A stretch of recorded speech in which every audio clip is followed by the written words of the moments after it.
आता इलिप्स तर आपण बघितला. इलिप्स म्हणजे काय असते तर त्या ठिकाणी एक लंबवर्तुळाकार कक्षा की ज्याला दोन फोकाय असतात, दोन फोकल पॉइंट्स असतात. प्रत्येक फोकल पॉइंटचं आणि ते इलिप्स वरील प्रत्येक पॉइंटचं डिस्टन्स जर मेजर केला तर प्रत्येक पॉइंट आणि फोकल पॉइंट या दोन्हींचं ऍडिशन जर त्या ठिकाणी विचारात घेतले प्रत्येक पॉइंट नुसार तर ती नेहमी काय येते सारखी येते. हे याच्या अगोदरच्या व्हिडिओमध्ये किंवा याच्या अगोदर आपण त्या ठिकाणी बघितलेलं आहे. आता यामध्ये त्या ठिकाणी पुढचा कन्सेप्ट येतो ग्रॅव्हिटेशन मध्ये म्हणजे Kepler's law of planetary motion. आता केपलर्स लॉ पाहत असताना इलिप्स बद्दल माहिती असणं आवश्यक आहे म्हणून आपण तो अगोदर डिस्कशन केलेला आहे. आता या ठिकाणी Kepler's, that is the Johannes Kepler, that will be the one of the scientists who can study the data which is collected by the Tycho Brahe and formulate the three laws about the planetary motion. Planetary motion याचा ग्रही गती जी आहे, ग्रहांच्या मध्ये जी काही गतिमानता आहे, गतिशीलता आहे, त्याच्याबद्दलचे काही नियम, त्याचे 3 नियम त्या ठिकाणी या ठिकाणी केपलर यांनी बनवले. आणि त्यापैकी पहिला नियम आपण त्या ठिकाणी पहिल्यांदा विचारात घेऊ. Kepler's first law, or we can also called as the law of orbit. आता लॉ ऑफ ऑर्बिट याचा अर्थ काय आहे किंवा या ठिकाणी आपण केपलर फर्स्ट लॉ याचं स्टेटमेंट काय आहे पहा. तर या ठिकाणी orbit of a planet is an ellipse. एखाद्या प्लॅनेटचं ऑर्बिट हे इलिप्स आहे असं केपलर यांचं मत आहे. आणि त्या इलिप्सचा एका फोकायवरती sun will be present. So, according to the Kepler, the statement of this law, orbit of planet is an ellipse with the sun at one of the foci. ज्या इलिप्सच्या एका फोकायवरती त्या ठिकाणी काय असतो, सन असतो. आता इथं आपण त्या ठिकाणी ती एक डायग्राम काढलेली आहे. In which we have to say that is the elliptical path of this planet. या प्लॅनेटचा इलेप्टिकल पाथ आपण दाखवलेला आहे. आता इलिप्स मध्ये आपण आणखी एक बाब त्या ठिकाणी विचारात घ्यायचे की इलिप्सला दोन ऍक्सिस असतात. एक मेजर असतो, एक मायनर असतो. याला म्हणायचं सेमी मेजर ऍक्सिस आणि याला म्हणायचं सेमी मायनर ऍक्सिस. आता या ठिकाणी या इलिप्टिकल ऑर्बिट मध्ये हा प्लॅनेट फिरत असताना या इलेक्ट्रिकल ऑर्बिटच्या एका कोणत्या तरी फोकसवर, मग इथं असेल किंवा इथं असेल, त्याचं फोकस इथंच आहे, इथं एक फोकस आहे, इथे एक फोकस आहे, तर या ठिकाणी कोणत्या तरी एका फोकसवर काय आहे, सन असतो असं त्या ठिकाणी काय केपलर यांनी आपल्या पहिल्या नियमात सांगितले. So every planet revolve around the sun in an elliptical orbit, with the sun at one of the foci. की ज्या इलेक्ट्रिकल ऑर्बिटच्या एका फोकल पॉइंट वरती काय असतो, सन असतो. That is the first law which is called as a law of orbit. कारण हा orbit बद्दल माहिती देतोय म्हणून आपण त्याला काय म्हणतो, लॉ ऑफ ऑर्बिट असं म्हणतो. That will be the first Kepler's first law of planetary motion. Second, that will be the Kepler's second law, or you can also called as law of equal area. आता law of equal area असं का म्हटलं ते पाहण्यासाठी आपल्याला त्या ठिकाणी विचार केला. समजा या ठिकाणी the planet moves in electrical orbit whose one of the foci is represented by sun. या ठिकाणी सन हा एका फोकायवरती आहे आणि त्याच्या सभोवताली इलेक्ट्रिकल ऑर्बिट मध्ये एक प्लॅनेट काय होतोय, मूव्ह होतोय. We have to represent their different position of planet from that A, B, C, D, E, F. These are the different locations of planet on that elliptical orbit. So initially, suppose the planet is present at A. After certain 1 hour, it will be goes to the B position. So it will be sweep off. त्याचा अर्थ त्या ठिकाणी त्या प्लॅनेटनं sweep केलं. Sweep केलं म्हणजे काय केलं, तर प्लॅनेट या ठिकाणी आहे, तर या ठिकाणी हा असाच स्वीप झाला. म्हणजे त्या ठिकाणी यानं इथून जात असताना हा सगळा एरिया काय केला, स्वीप आउट केला. स्वीप आउट करणे म्हणजे थोडक्यात कव्हर करणे. म्हणजे अशा प्रकारचा हा एवढा एरिया ए पासून बी पर्यंत हा जो काही एरिया असेल तो स्वीप आउट केला. मग अशा प्रकारे त्या ठिकाणी एक प्लॅनेट दुसऱ्या पोझिशनला एका ठराविक वेळेत जात असताना काही एरिया काय करतं, स्वीप करतं. आता केपलर यांच्या मते काय म्हटलं जातं, सेकंड लॉ मध्ये काय सांगितलेलं आहे पहा, the line joining the planet and the sun.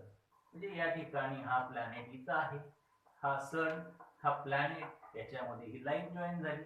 Line joining between the sun and planet sweeps out, sweeps केला equal area in equal interval of time. याचा अर्थ काय, तर समजा ए प्लॅनेट किंवा ए या पोझिशनला असलेलं प्लॅनेट बी पर्यंत जातं in 1 hour. It acquires one of the area A1.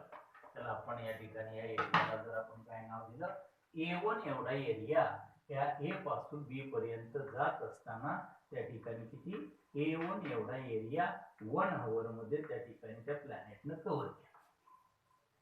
आता त्या ठिकाणी समजा ते प्लॅनेट तसंच फिरत सी या पॉइंट पर्यंत आलेलं आहे.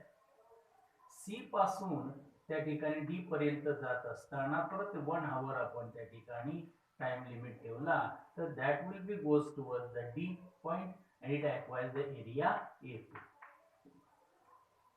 म्हणजे या ठिकाणी सी या पॉइंट पासून समजा सी या पॉइंट पाशी ते प्लॅनेट आहे, तिथून ते डी पॉइंट पर्यंत एका तासात येतं, तर याचा अर्थ ते किती स्वीप आउट झालं, तर that will be sweep out this particular A2 area. आता समजा तेच प्लॅनेट ई पॉइंटला आहे आणि ई पॉइंट पासून ते एफ पॉइंट पर्यंत येतं 1 hour मध्ये. So how it will cover the area, that should be area will be considered as a A3. So Kepler measures these three areas, this area by using the certain formulae. That is the formula of arc of circle, or there is the sector of circle, area of a sector of circle. त्याचा formula वापरून त्या ठिकाणी एरियाचा find out केला. तर काय होत झालं, तर केपलर यांना असं आढळलं की यासाठी इथून इथं पण जाताना हे टाइम 1 hour आहे, इथून इथं जाताना 1 hour टाइम, इथून इथं पण येताना time 1 hour, equal interval of time. आणि मग ते एरिया मेजर केल्यानंतर त्यांच्या असं लक्षात आलं, A1 must be equal to A2 must be equal to, म्हणजे area covered by this ASB must be equal to area covered in CSD, which is equal to area of CSM. म्हणजे area जर आपण विचार केला ASB याचा area, CSD याचा area आणि ESF याचा एरिया, त्या ठिकाणी आपल्याला या ठिकाणी तर सांगता येतं ESF याचा एरिया त्या ठिकाणी काय येतोय, सारखा येताना मला तो त्यांना आढळला. आणि त्यातून मग एक लॉ त्यांनी प्रिडिक्ट केला, which is that law, Kepler's second law, or we can call it as a law of equal area. What is the statement? The line joining the planet and the sun sweeps equal areas in equal interval of time. This is the second law which is predicted by Kepler. तर या ठिकाणी ग्रह हे सूर्याभोवती अशा प्रकारे या लॉचा त्या ठिकाणी उभे किंवा लॉ फॉलो करतात आणि त्यानुसार त्यांची गती चालते, असं कोणाचं मत आहे, केपलर यांचं मत आहे. त्याच्यानंतर त्या ठिकाणी time period of revolution of planet measure केला. पण time period of revolution of planet ज्यावेळेस त्यांनी मेजर केला, समजा या ठिकाणी time period of planet measure केल्यानंतर त्यांना तिसऱ्या लॉची त्या ठिकाणी निर्मिती करता आली. म्हणजे या ठिकाणी केपलर्स थर्ड लॉ और लॉ ऑफ टाइम पिरियड असं त्याला म्हटलं जातं. मग याच्यामध्ये त्यांनी काय सांगितलं, स्टेटमेंट काय आहे पहा, the square of period of revolution of a planet, एखाद्या प्लॅनेटच्या रिव्हॉल्युशनचा जो काही कालावधी आहे तो कालावधी अराउंड द सन, सूर्याभोवतीच्या, is directly proportional to the cube of the mean distance of planet from the sun. आता mean distance of planet from the sun म्हणजे काय, तर समजा एक प्लॅनेट हा ए पोझिशन, इथं बी पोझिशन, इथं C position, D, E, F या वेगवेगळ्या पोझिशन आहे आणि वेगवेगळ्या पोझिशनला ही लाईन वेगवेगळी डिस्टन्स दाखवते. म्हणजे काय, तर या ठिकाणी डिस्टन्स समजा x1 दाखवलं, या ठिकाणी x2, या ठिकाणी x3, या ठिकाणी x4, या ठिकाणी x5, या ठिकाणी x6, असे वेगवेगळ्या पोझिशनला त्या ठिकाणी प्लॅनेट आणि सन याच्यामध्ये जी लाईन जॉईन होते याची डिस्टन्स कशी आहेत, वेगवेगळे. मग आता ही वेगवेगळी डिस्टन्स विचारात न घेता या सगळ्यांचा मीन कॅल्क्युलेट केला. We have to know the mathematical formula to calculate the mean.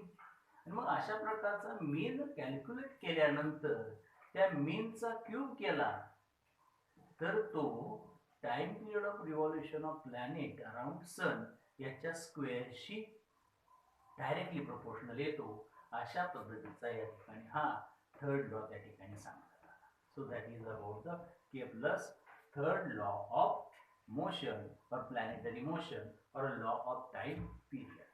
So according to that law, we can predict that square of period of revolution of a planet around the sun is directly proportional to the cube of mean distance of planet from the sun. त्या प्लॅनेटचं मीन distance त्या सन पासून हे त्या ठिकाणी किती आहे त्याचा cube केला तर तो त्या ठिकाणी त्या प्लॅनेटच्या टाइम पिरियडच्या स्क्वेअरशी डायरेक्टली प्रोपोर्शनल येतो, हे त्या ठिकाणी प्रेडिक्ट केलं. मग याच्यावरून त्या ठिकाणी एक फॉर्म्युला प्रेडिक्ट झाला. तो फॉर्म्युला काय, suppose the planet having a time period of revolution that will be the capital T. जर एखाद्या प्लॅनेटचा टाइम पिरियड ऑफ रिव्हॉल्युशन हा जर कॅपिटल टी आहे and mean distance of that planet is suppose to be the R. जर R हे mean distance of planet from sun असेल आणि टी हा त्याचा पिरियड ऑफ रिव्हॉल्युशन आहे असं जर म्हटलं तर according to this law we have to predict that T square is directly proportional to R cube. T square is directly proportional to R cube. आता मग या ठिकाणी डायरेक्टली प्रोपोर्शनल साइन ते रिमूव्ह करायचं, इक्वल टू मध्ये आणायचं आहे. तर हे डायरेक्टली प्रोपोर्शनल रिमूव्ह करताना आपण काय करतोय, कॉन्स्टंट यूज करतो. So T square is equal to constant into R cube. So what is that constant? Constant will be represented as a K. जर तो कॉन्स्टंट आपण काय रिप्रेझेंट केला, के हा रिप्रेझेंट केला, तर त्यात फॉर्म्युला काय होतो, T square is equal to K into R cube. So we have to find that value of constant. The constant ची value find out केली by using this law, that is the k is equal to t square upon r cube. मग यावरून त्या ठिकाणी हा formula we have to calculate how much constant value of that particular time period and mean of that particular distance of planet from the sun will be changes in the k times. मग अशा प्रकारे square of time period is K times of the mean distance of cube of mean distance of planet and sun. या ठिकाणी आपल्याला सांगता येतं. आणि मग अशा प्रकारे हे केपलरचे 3 नियम आपल्याला अभ्यासता येतात. आता हे प्लॅनेटरी मोशनसाठी हे नियम उपयोग आहेत. मग हे प्लॅनेटरी मोशनसाठी योग्य आहे, पण ज्यावेळेस एखादी ऑब्जेक्ट आपण वरून खाली टाकतो त्यावेळेस त्या ठिकाणी जे ग्रॅव्हिटेशन डेव्हलप होतं ते ग्रॅव्हिटेशन आणि याचा काही संबंध येतो का याचं डिस्कशन, याच्याबद्दलचं रिसर्च त्या ठिकाणी न्यूटन यांनी केलं. आणि त्याच्यानुसार प्लॅनेटरी मोशनचे जे काही इक्वेशन्स आहेत ती डिराइव्ह केली आणि त्यानुसार एक युनिव्हर्सल लॉ त्यांनी प्रिडिक्ट केला. त्या युनिव्हर्सल लॉला नाव दिलं Newton's universal law of motion. तो आपण याच्या पुढच्या व्हिडिओमध्ये त्या ठिकाणी बघणार आहोत. पण त्यापूर्वी त्या ठिकाणी ही सगळी माहिती तुम्ही सर्वजणांनी व्यवस्थित लिहून वहीमध्ये घ्यावी आणि त्याचे व्यवस्थित वाचन करावं. आणि या ठिकाणी या सर्व अभ्यासाचा फायदा आपल्या परीक्षेमध्ये करावा. इथं थांबूया आपण. याच्या पुढचा जो व्हिडिओ आहे तो किंवा याच्या पुढचा पार्ट जो आहे तो पुढच्या व्हिडिओमध्ये बघू. धन्यवाद.